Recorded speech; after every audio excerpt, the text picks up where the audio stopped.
Hello, everyone. Benjamin Lindsay here, managing editor at Backstage. We are going to be sitting with Camilla Luddington, one of the many stars of Grey's Anatomy, now in its 17th season. It's absolutely bonkers that that show has been around for so long. But really can't wait to speak with her about her experience on the show. Obviously, production right now is looking a bit different than it has for the last few years under the COVID-19 pandemic. So going to be discussing her experience, just what this season has been like to be filming, and then really get down to her roots of how she became an actor in the first place and the journey that led her to playing Dr. Joe on this hit ABC medical drama. So I will give it just a couple minutes here, going to check to see if Camilla's here, and I already have a request from her. So perfect. You are, and just invited you to join, and we can get the show on the road. Hi. Hey there, how are you? Hi. This is my first Instagram Live. It's your first. All right. Well, I'm happy to be your first. Yeah. I'm Ben Lindsay from Backstage. It's so great that you could join us today. Thank you. Thank you so much for having me. Yeah, of course, of course. Now, I know that you are in the midst of production for season 17. What is that? First of all, congratulations on a great premiere, and everything is off to a running start, of course, as always in Grey's Anatomy. But what's it been like to be bringing this character to the screen, particularly during these times? Well, first of all, I just want to say that we're so thankful to be back, because there was a period of time where we thought that maybe it wasn't going to happen. We were hoping to come back in August, and then that got pushed, and then in September. So we're happy to be back and filming. I am excited to be experiencing the pandemic in a different way. Maybe excited isn't the word, but I'm interested to be experiencing the pandemic in a different way through the show, being a frontline worker. It's definitely a wild season. It's definitely different. And what is interesting is that behind the scenes is just as different as in front of the camera for us, because obviously we have our new Disney protocols keeping us safe.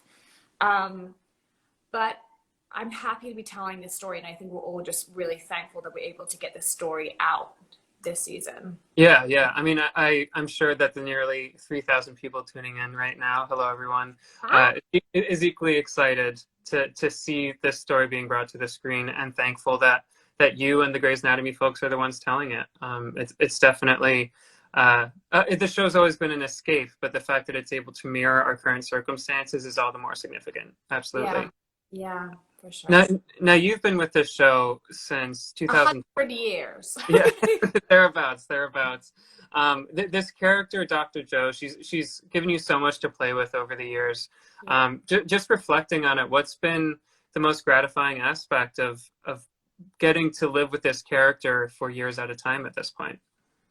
I think one of the most exciting things about working on the show is that we really don't know everything about our characters. So every season, it's really exciting playing a character that every season you learn something new about. Like, I didn't know that she was married. I didn't, before. An abusive relationship. I didn't even know that she was homeless until I think episode 8 maybe of my first season. So I feel like we're constantly learning new exciting things about our character. And also, when you sit with a character for this long, you get to be on a journey of growth with them. Go through their heartbreak and their pain and their happiness and their wins and their loses, and that's really amazing. Do you feel, I'm sure that it's the process, quote unquote, of getting into this character's skin has become easier over the years. She's a little closer to you now that you know her as well as you. But from the get, do you feel like playing her came with ease? Was it a natural fit, or what was the process to really build the character from the ground up? It's interesting, because I think that because I didn't know much about her, I look back and actually wish I'd played her differently in like the early seasons. I wish I'd had like information about her in that scene that I have now, because I would have like done it differently. But that's not how it works, obviously. Right. So I think as the character's grown and been more fleshed out, I've had a better understanding of where she's coming from. So I think that, you step into a character and you sort of have to bring your own, all the hearts, so cute. You have to bring all of your own backstory, kind of, because you're not given one. And then as that changes with the show, you change with the character. So Yeah. I think that, yes, what's interesting is when we first started the show, we said, we wanted to find out about our characters, and they kind of said, we're going to write according to your personalities. So there's something that everyone brings to the table that then gets incorporated in their character. So I do think it's a right fit in that regard, but you do grow with the character. Yeah, absolutely. I mean, it really is kind of a dream gig for an actor to land on a show as renowned as Grey's Anatomy, to build a character that is as loved as Dr. Joe is in this series. To rewind a bit, Backstage, we're all about the working actors of the world, the early career performers, creators. Yeah. How is it that the performing arts first started playing a role in your life? And then what was the shift to actually pursuing it professionally? What did that journey look like for you? Yeah, so this sounds crazy. I was 4 years old when I knew I wanted to be an actress. And I watched The Wizard of Oz, and I understood that was Judy Garland playing Dorothy. And I didn't want to be Dorothy, I wanted to be Judy Garland. And so I was just a kid that watched a lot of musicals, watched Annie, used to wear my English school uniform and jump on the bed and sing a high five. Yeah. I did my first talent show when I was 5. I sung a Dolly Parton song. Do you recall the song? Yeah, it's called Me and Little Andy. I don't know if people will necessarily know about it. It's really sad. It's about girls. I'm a Dolly fan. Okay. So, and I won the show, star quality. Obviously, I won that little talent show when I was 5. And then I auditioned for a school in England called Italia Conti. Mm-hmm. And I was 11. And then I was 12 when I got my first agent. And so I was just sort of more working in theater when I was younger. Mm-hmm. And I was going to I wanted to go to RADA. That was my dream. And I did not get into RADA. Okay. And so I was like frustrated, but I'd been studying theater for so long that I thought, I don't really know what being in front of the camera is going to be like. That's a different medium, right? That's a different technique. And so I ended up signing up for the New York Film Academy in New York's first 1-year acting for film program. Mm-hmm.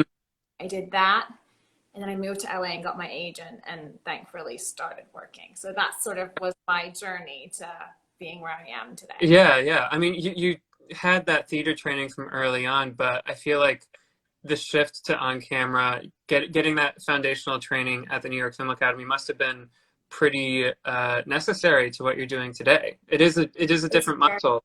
It's really different. I remember, in theater, you're like, hello, you're like, yeah.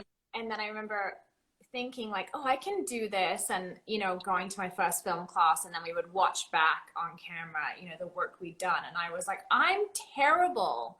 Like, I'm really bad I got to figure this out. And so I really studied for that year and kind of honed that, because I wasn't realizing, how intimate this is on camera, how much to pick up, and it's just different to theater. Yeah, absolutely. Yeah. And I do find it pretty interesting that I know growing up that you spent time between the States and the UK, and then you mentioned this Italian school that you went to. You are very well traveled and experienced different cultures. Do you feel like you take kind of those experiences to your acting? Does that inform what you're doing at all as a performer? I think so. I think that honestly, no matter if you're well traveled or not, I just think that your own life, the ups and downs in your own life, that the highs and the lows, and sometimes really the lows, kind of make you a better actor, because there's a lot of moments when whatever character you're playing kind of crashes and hits that rock bottom. And, I think pulling on your own life, that's the way, I was taught Meisner method acting. Mm-hmm. To pull it on your own life experiences really helps me. So when Jo was, for example, she had the episode where she met her mom for the first time. Mm-hmm. And there's a scene that was like 14 pages long of me across from my mother. And I lost my mom when I was 19. And so in order to really connect and like feel that pain and understand like sort of what she was going through, was thinking, put it in terms of like being able to sit with my mom and like what would that be like if I hadn't seen her for a long time, and to be able to tell her that I needed her. So those are the things that, more than being well traveled or living here or there, I just think your real life, you can tap into it as an actor. Yeah. I mean, your own experience and your physical body is the vessel to what you're doing on camera and stage. So you're, of course, bringing yourself to it. Yeah.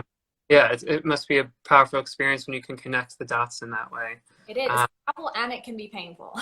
Absolutely. I find it hard to shake, you know. Well, you mentioned that you moved to Los Angeles after getting this training at New York Film Academy, and I had read that you met your husband while waitressing in LA. I did. So it wasn't from the get that you were booking work. You had some survival jobs along the way. No, I was very broke for a long time. I definitely found my first roommate on Craigslist and shared a bedroom with her. Thank God she wasn't like a crazy person.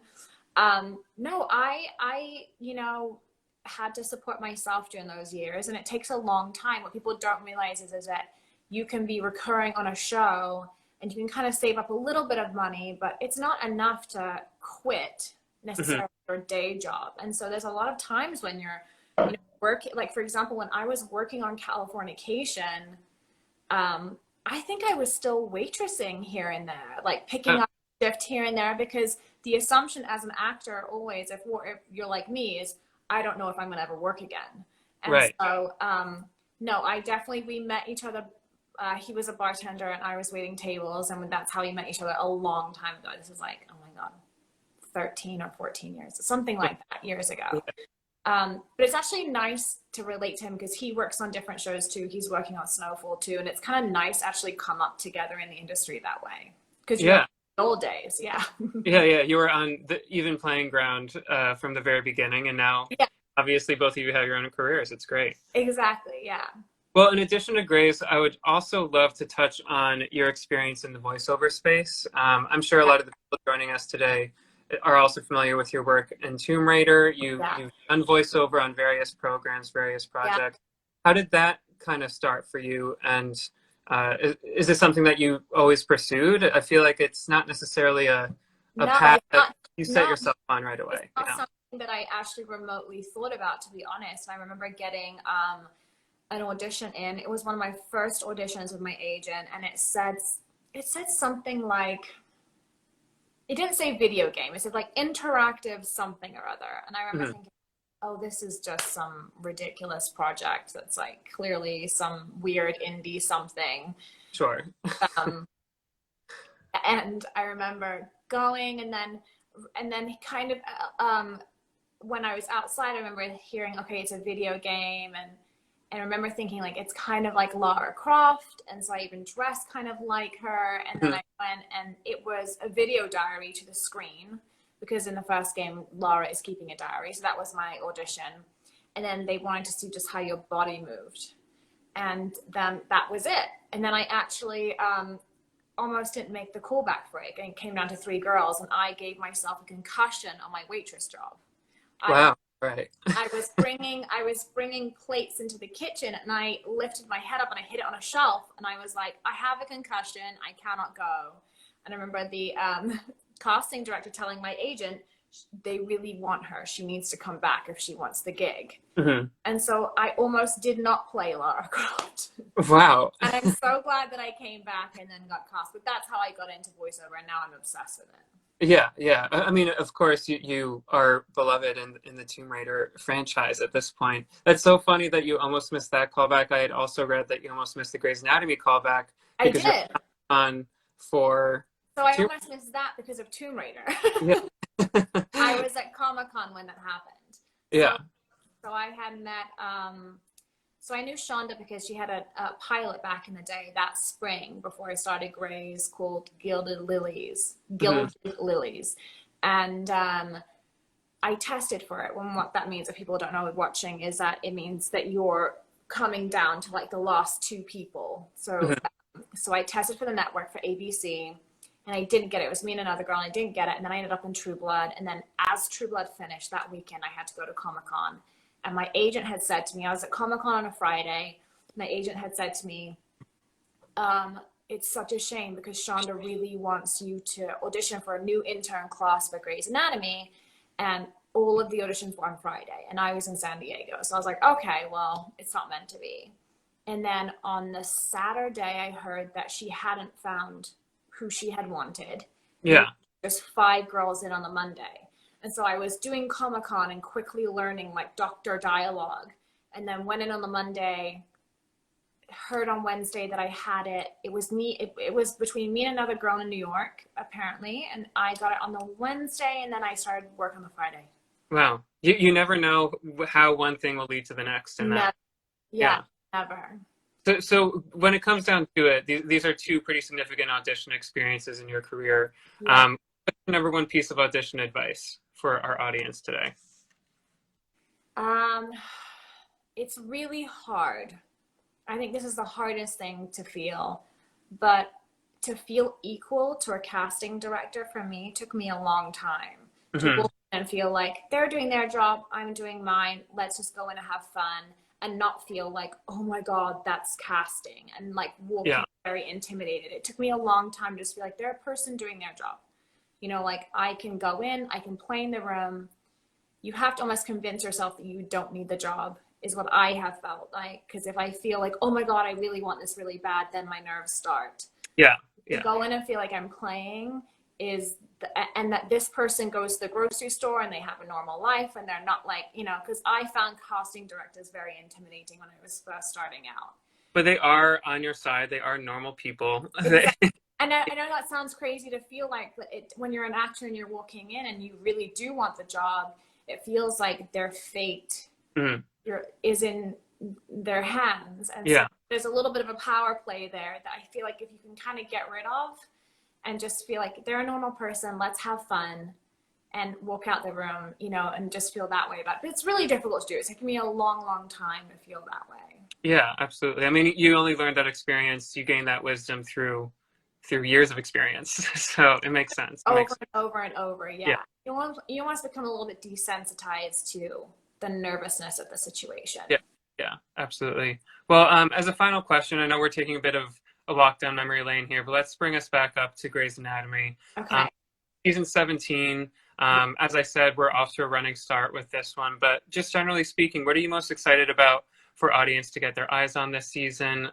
What's not necessarily what's around the corner? You can't give us any spoilers, of course, but what are you most looking forward to? Jo has a big revelation about her career this season. This is the first time I'm saying this. Okay. And that has been, I was really kind of surprised by it, and I'm really excited to play it. It's a shift. And I know I see Jo and Jackson, so I'll talk about that too, since people keep asking me. Jo and Jackson Jovery, you're going to see a little bit more of a friendship develop next episode between them. All right. And have scenes together because people have been asking about that. Excellent. Well, I'm really excited to see where it all goes. Congrats on the season. Glad to see that you're staying well through all the state of the world and staying working. Yeah, this has been great to get to know you a bit. Thanks so much. Thank you. Yeah. And thank you for joining us for this. I'm Ben, and we'll see you next time. Bye-bye. Thank you. Okay, bye.